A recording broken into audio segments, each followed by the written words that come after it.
ಶ್ರೀ ಕ್ಷೇತ್ರ ಧರ್ಮಸ್ಥಳ ಗ್ರಾಮಾಭಿವೃದ್ಧಿ ಯೋಜನೆ ಬಿಸಿ ಟ್ರಸ್ಟ್ ಕೊಪ್ಪಳ ತಾಲೂಕು ಮಾತೃಶ್ರೀ ಹೇಮಾವತಿ ಅಮ್ಮನವರ ನೆಚ್ಚಿನ ಕಾರ್ಯಕ್ರಮವಾದ ವಾತ್ಸಲ್ಯ ಕಾರ್ಯಕ್ರಮದಡಿಯಲ್ಲಿ ಕೊಪ್ಪಳ ತಾಲೂಕಿನ ಅಗಳಕೇರ ಗ್ರಾಮ ಪಂಚಾಯಿತಿ ವ್ಯಾಪ್ತಿಯ ಶಾಸ್ತ್ರೀನಗರ ಗ್ರಾಮದಲ್ಲಿ ವಾಸವಾಗಿರುವ ರಾಜಾಬಿ ಎಂಬುವ ವಾತ್ಸಲ್ಯ ಫಲಾನುಭವಿ ಸದಸ್ಯರಿಗೆ ವಾತ್ಸಲ್ಯ ಕಾರ್ಯಕ್ರಮದಡಿಯಲ್ಲಿ ವಾತ್ಸಲ್ಯ ಮನೆ ರಚನೆ ಮಾಡಿದ್ದು ಸದರಿ ವಾತ್ಸಲ್ಯ ಮನೆ ಹಸ್ತಾಂತರ ಕಾರ್ಯಕ್ರಮ ಏರ್ಪಡಿಸಿದ್ದು ಕಾರ್ಯಕ್ರಮದಲ್ಲಿ ಸನ್ಮಾನ್ಯ ಲೋಕಸಭಾ ಸದಸ್ಯರಾದ ರಾಜಶೇಖರ ಇಟ್ನಾಳಿವರು ಹಾಗೂ ಕೊಪ್ಪಳ ಪ್ರಾದೇಶಿಕ ವಿಭಾಗದ ಪ್ರಾದೇಶಿಕ ನಿರ್ದೇಶಕರಾದ ಚಂದ್ರಶೇಖರ ಜೆ ರವರು ಹಾಗೂ ಕೊಪ್ಪಳ ಜಿಲ್ಲಾ ನಿರ್ದೇಶಕರಾದ ಪ್ರಕಾಶ್ ರಾವ್ ಹಾಗೂ ಸ್ಥಳೀಯ ಗ್ರಾಮ ಪಂಚಾಯಿತಿ ಅಧ್ಯಕ್ಷರಾದ ಯಂಕಮ್ಮ ಕನಕರಾಯ, ಮಾಜಿ ಗ್ರಾಮ ಪಂಚಾಯಿತಿ ಅಧ್ಯಕ್ಷರಾದ ಬಸವರಾಜ್ ಹಾಗೂ ಊರಿನ ಗಣ್ಯರು ಪ್ರಮುಖರು ಈ ಒಂದು ಕಾರ್ಯಕ್ರಮದಲ್ಲಿ ಭಾಗವಹಿಸಿದ್ರು. ಕಾರ್ಯಕ್ರಮವನ್ನು ದೀಪ ಬೆಳಗಿಸುವ ಮೂಲಕ ಗಣ್ಯರು ಉದ್ಘಾಟಿಸಿ ನಾಮಫಲಕವನ್ನು ಅನಾವರಣಗೊಳಿಸಿದರು.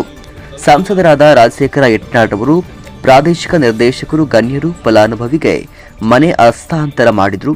ಈ ಸಂದರ್ಭದಲ್ಲಿ ಮಾತನಾಡಿದ ಪ್ರಾದೇಶಿಕ ನಿರ್ದೇಶಕರು ಧರ್ಮಸ್ಥಳ ಗ್ರಾಮಾಭಿವೃದ್ಧಿ ಯೋಜನೆ ವತಿಯಿಂದ ರಾಜ್ಯಾದ್ಯಂತ 17,000 ಫಲಾನುಭವಿಗಳಿಗೆ ಮಾಸಿಕ ಮಾಶಾಸನ ನೀಡುತ್ತಿದ್ದು 750ಕ್ಕೂ ಹೆಚ್ಚಿನ ವಾತ್ಸಲ್ಯ ಮನೆ ರಚನೆ ಮಾಡಿದ್ದು ಪೂಜ್ಯ ವೀರೇಂದ್ರ ಹೆಗ್ಗಡೆಯವರ ಹುಟ್ಟುಹಬ್ಬದ ದಿನದಂದು ಮನೆ ಹಸ್ತಾಂತರ ಮಾಡಿದ್ದು ಮಂಜುನಾಥ ಸ್ವಾಮಿಯ ಆಶೀರ್ವಾದ ಸಿಗಲೆಂದು ಶುಭ ಹಾರೈಸಿದರು.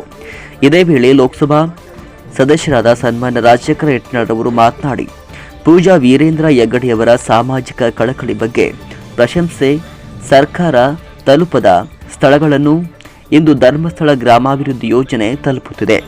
ಯೋಜನೆ ಕಾರ್ಯಕ್ರಮಗಳ ಬಗ್ಗೆ ಉತ್ತಮ ಅಭಿಪ್ರಾಯ ವ್ಯಕ್ತಪಡಿಸಿ ಪೂಜ್ಯ ವೀರೇಂದ್ರ ಹೆಗ್ಗಡೆಯವರಿಗೆ ಹುಟ್ಟುಹಬ್ಬದ ಶುಭಾಶಯ ಕೋರಿ ವಾತ್ಸಲ್ಯ ಫಲಾನುಭವಿಗಳಿಗೆ ಶುಭ ಹಾರೈಸಿದ್ರು.